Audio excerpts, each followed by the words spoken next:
Ernest Shackleton, the frozen endurance. In 1914, Ernest Shackleton set sail with 27 men. Their ship, Endurance, cut slowly through the ice of Antarctica, a world of white silence, endless and unforgiving. But nature had its own plans. The ice closed in around them, groaning and cracking like a living thing. It squeezed the ship until the wood bent and broke. The men watched as Endurance was swallowed whole by the frozen sea. Now there was nothing. No radio, no rescue, no way home, just a sheet of ice stretching to the horizon. Most leaders would have given in to despair. But Shackleton didn't. He looked at his men, frostbitten, hungry, terrified, and he said quietly, "We will get home, all of us." For months, they drifted on ice, surviving on seals and penguins.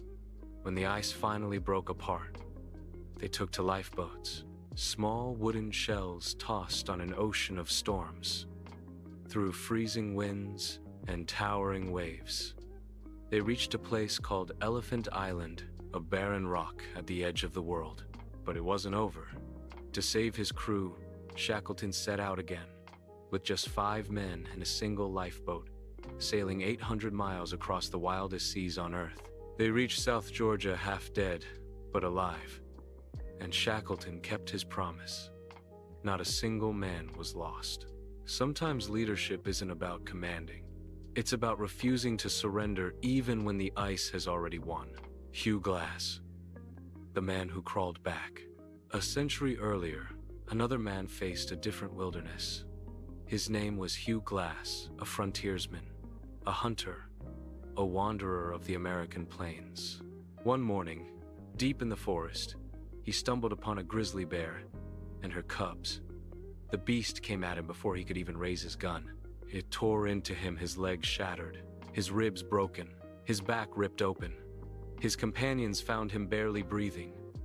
They tried to help, but the wilderness doesn't wait. They thought he would die, so they left him behind.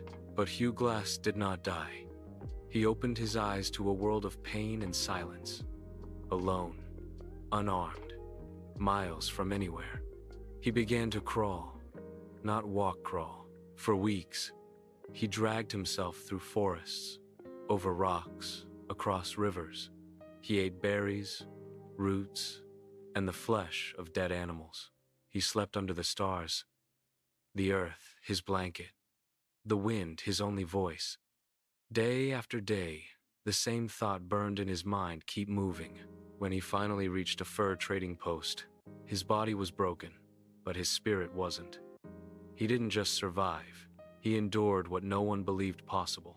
In every step of that crawl was something deeper than anger. It was life itself refusing to stop.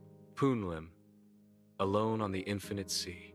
And then there was Poon Lim, a quiet man, a steward on a British ship during World War II. One day, a German submarine found them. A torpedo hit. The ship vanished beneath the waves.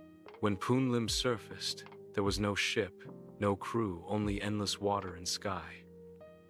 He found a small wooden raft and climbed aboard. No one else survived. He was alone. Days turned into weeks. The sun burned his skin, salt dried his lips. He caught rainwater in a canvas and fished with a hook he made from a nail and wire. Once, he caught a small shark and used its blood to stay alive. Storms came, then silence. He spoke to the stars, to the waves, to no one. 133 days passed, and then, one morning, a shadow appeared on the horizon. A fishing boat from Brazil. He was rescued.